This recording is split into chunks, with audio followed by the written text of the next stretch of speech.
saat ini nih, siapa sih yang tidak ingin bekerja tapi bisa sambil berlibur di mana saja? Nah, siapa pula pemirsa yang tidak ingin bekerja misalnya sambil di kafe nongkrong gitu, ataupun tempat yang memang kita sukai. Nah, semenjak muncul pandemi 2 tahun lalu, konsep digital nomad ini mulai dikenal, termasuk juga di Indonesia. Nah, kira-kira trennya ke depan akan seperti apa ya? Kita simak terlebih dahulu ulasannya berikut ini. Bekerja dari mana saja sudah mulai menjadi tren setelah adanya pelonggaran pandemi COVID-19. Pandemi telah mengajarkan kepada kita semua bahwa bekerja bisa dari mana saja untuk jenis pekerjaan tertentu. Work from home dianggap berhasil dan telah memberikan standar baru dalam bekerja. Tak lama kemudian muncul istilah work from anywhere, lalu digital nomad, yang bisa mengkombinasikan bekerja sambil berlibur. Di Indonesia sendiri, salah satu tempat yang ramai dijadikan sasaran digital nomad adalah Bali. Tidak hanya pekerja dari Indonesia, pekerja dari luar negeri juga banyak memutuskan bekerja dari Bali. Dengan bermodalkan internet dan laptop, segala pekerjaan bisa dijadikan dengan mudah. Beberapa kota lain juga mulai ramai menawarkan destinasi untuk dijadikan lokasi digital nomad. Digital nomad merupakan bentuk adaptasi baru dalam bekerja. Sepanjang target pekerjaan tercapai, beberapa perusahaan mulai tidak mempersoalkan bekerja dengan pola digital nomad. Mengapa digital nomad ini mulai menjadi tren dalam beberapa tahun terakhir? Kita simak ulasannya berikut ini.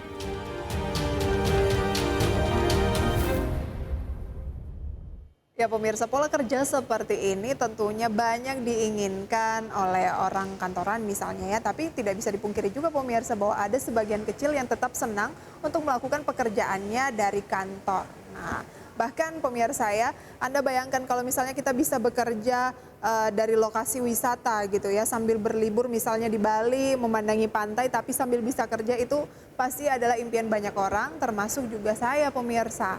Nah, kalau berbicara mengenai digital nomad ini pemirsa, memang adalah sesuatu istilah yang tidak asing selama 2 tahun belakangan ini dan mulai menggema di Indonesia juga. Karena ketika pandemi kemarin gitu, 2 tahun terakhir orang banyak menerapkan pola gitu ya, WFH, yang akhirnya ini kok kayaknya cukup efisien juga untuk dilanjutkan nih. Nah, inilah yang dikenal pemirsa dengan digital nomad ini sendiri, bagaimana sebuah perusahaan akhirnya bisa memperbolehkan karyawannya untuk bekerja di mana saja ataupun dengan jarak yang jauh dengan dukungan teknologi pemirsa yang tentunya makin canggih saat ini, membuat peluang seorang untuk bisa bekerja sambil menikmati liburan di mana saja itu tampaknya bisa saja terjadi gitu ya.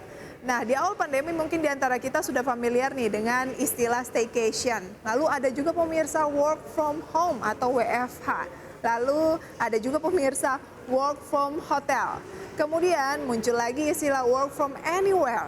Perubahan pola bekerja tersebut menjadi sesuatu hal yang kayaknya udah cukup lumrah ketika dunia dilanda pandemi COVID-19. Nah, karena adanya pembatasan aktivitas masyarakat, pola bekerjanya pun ini juga harus menyesuaikan. Digital nomad adalah suatu istilah yang tidak asing 2 tahun belakangan ini, berawal dari semakin banyaknya perusahaan yang tampaknya nih memperbolehkan karyawannya untuk bekerja di mana saja atau jarak jauh, dan masih banyak loh pemirsa yang berlangsung sampai dengan saat ini. Dengan dukungan teknologi yang semakin canggih, membuat peluang seseorang untuk bisa bekerja sambil menikmati liburan tuh bisa saja diterapkan. Digital nomad adalah seseorang yang melakukan aktivitas pekerjaannya dengan memanfaatkan kecanggihan teknologi tanpa terikat dengan waktu dan juga tempat. Di Indonesia sendiri, sudah ada beberapa perusahaan yang memberlakukan sistem kerja work from anywhere ini. Mirip sistem kerja digital nomad. Sistem kerja ini bisa membuat pekerja lebih fleksibel dalam menjalankan tugasnya, dan juga pemirsa mengurangi stres dan meraih keseimbangan yang mungkin lebih baik. Anda sendiri pemirsa mungkin lebih senang yang mana nih? Apakah dari kantor gitu ya, atau justru anywhere? Perusahaan yang menerapkan sistem WFA diantaranya pemirsa adalah perusahaan layanan transfer antar bank. Misalnya Flip.id, aplikasi penyedia reksadana Bibit.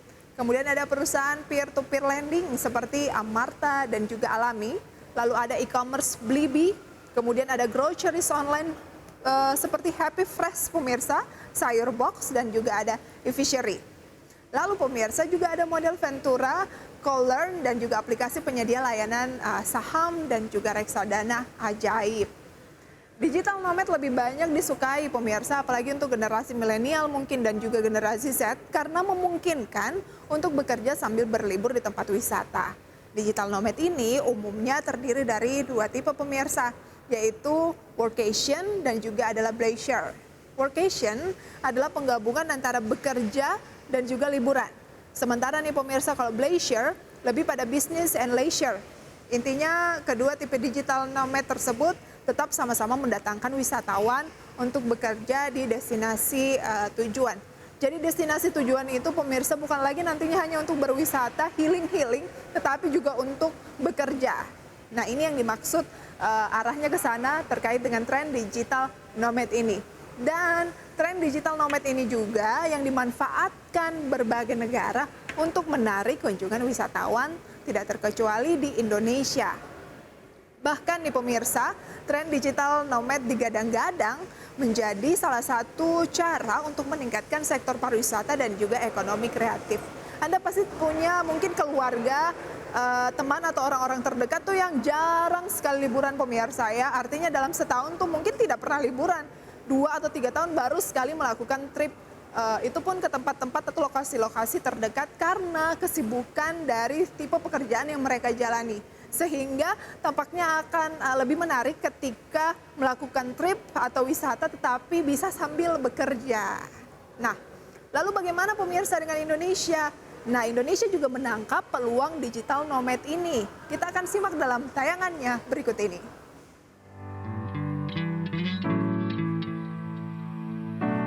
Tidak semua orang suka dengan pekerjaan yang terikat oleh jam kantor. Ada orang yang lebih senang bekerja secara lepas dan memanfaatkan teknologi untuk menunjang pekerjaannya. Dan di masa pandemi dan transisi dari pandemi menuju ke endemi seperti sekarang ini, banyak melahirkan pola pekerja yang lebih adaptif. Itulah yang sering dikenal sebagai digital nomad.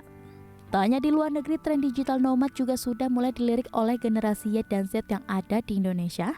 Jenis pekerjaan tertentu bisa masuk dalam digital nomad. Di antaranya adalah seorang freelance yang berprofesi sebagai penulis lepas, web programmer atau admin sosial media, profesional yang bekerja secara mandiri dengan membuka konseling, akuntan juga masuk sebagai digital nomad.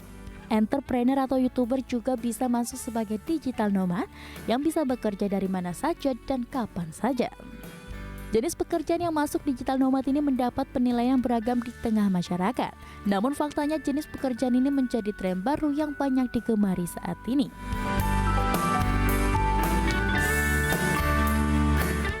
Pemirsa, beberapa kota di Indonesia banyak yang menjadi sasaran para digital nomad ini. Tidak terkecuali juga tentunya adalah Jakarta.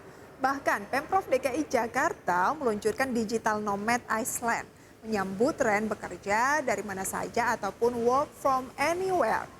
Digital Nomad Island ini juga menjadi bentuk komitmen untuk mengembangkan potensi pariwisata dan juga ekonomi kreatif, misalnya Kepulauan Seribu, sehingga bisa menjadi lokasi WFH yang menarik. Anda mungkin sudah familiar ya dengan bahasa gaul, yaitu tenggo, jam 5 teng langsung go pemirsa.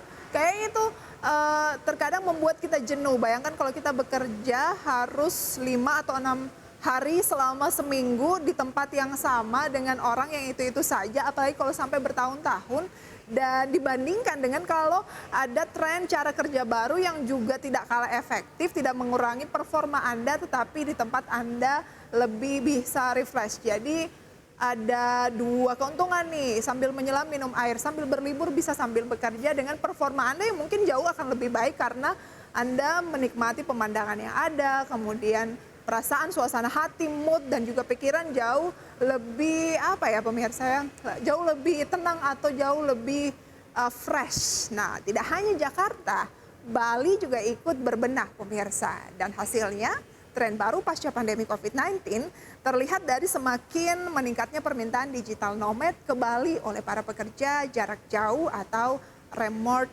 workers. Nah, dengan adanya dukungan teknologi yang semakin masif, hal itu menjadi kesempatan pemerintah untuk game changer dengan pemberian visa digital nomad. Potret digital nomad bisa terlihat di Canggu, Bali. Keberadaan WNA di sana tidak hanya untuk liburan, tetapi mereka juga bekerja mengendalikan bisnis dari jarak jauh. Kemudian pemirsa, tren workation ini tentu cukup membantu di tengah lesunya pariwisata akibat pandemi. Warga lokal menyebut Canggu di Kuta Utara, kemudian Bali sebagai kampung bule. Turis asing begitu mudah ditemukan di sana, bahkan jumlahnya mencapai ribuan orang.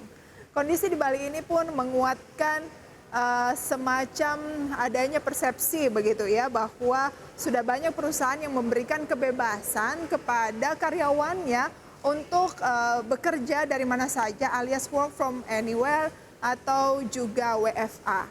Adanya permintaan yang tinggi tersebut membuat pihak Kemenparekraf harus mempercepat nih pemirsa untuk berkoordinasi dengan kementerian dan lembaga yang terkait lainnya supaya tentunya bisa menerbitkan visa digital nomad. Ya, visa ini ditujukan untuk warga negara asing yang bekerja jarak jauh dari Indonesia. Adapun keuntungan hadirnya visa digital nomad adalah supaya bisa menarik lebih banyak wisatawan asing yang remote workers untuk tinggal lama di Indonesia.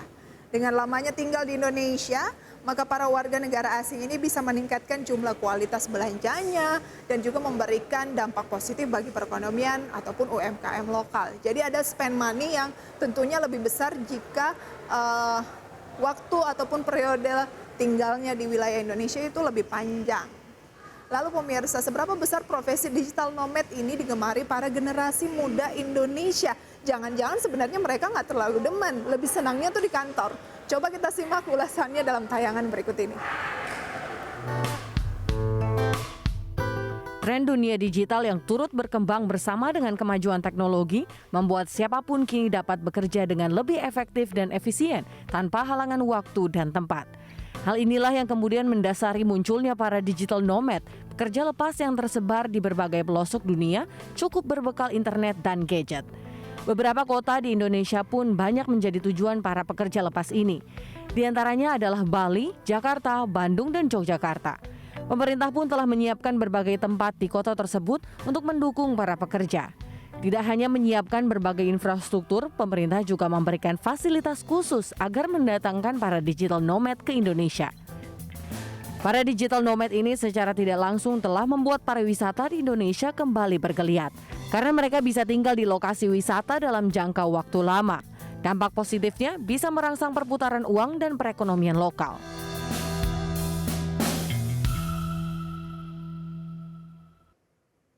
Nah, dilihat dari cara bekerjanya pemirsa, banyak orang yang ternyata berpikir bahwa menjadi digital nomad adalah sebuah impian. Namun konsep ini juga menuai ternyata pro dan kontra di tengah masyarakat.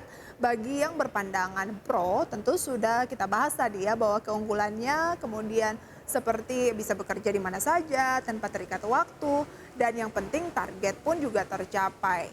Bagi yang kontra, beranggapan profesi ini tidak memiliki penghasilan tetap, jam kerja yang terlalu fleksibel, tidak semua tempat atau daerah punya jaringan internet yang baik.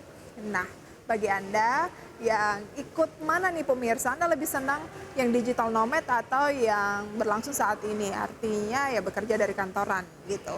Terlepas dari pro dan juga kontra, bagi Anda para pemirsa yang ingin sukses menjadi digital nomad bisa loh. Nah, tapi Anda harus tentukan terlebih dulu bidang apa yang Anda mungkin kuasai. Dan untuk menjadi digital nomad pastinya Anda butuh komitmen yang tinggi.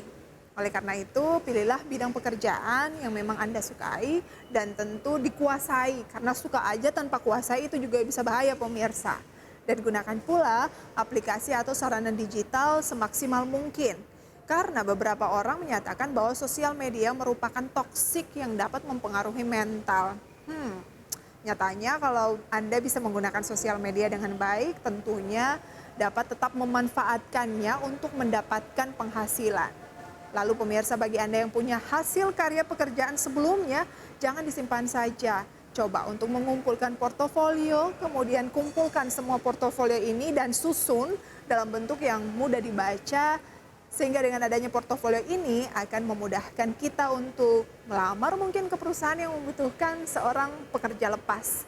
Dan yang penting adalah atur waktu bermain dan juga bekerja.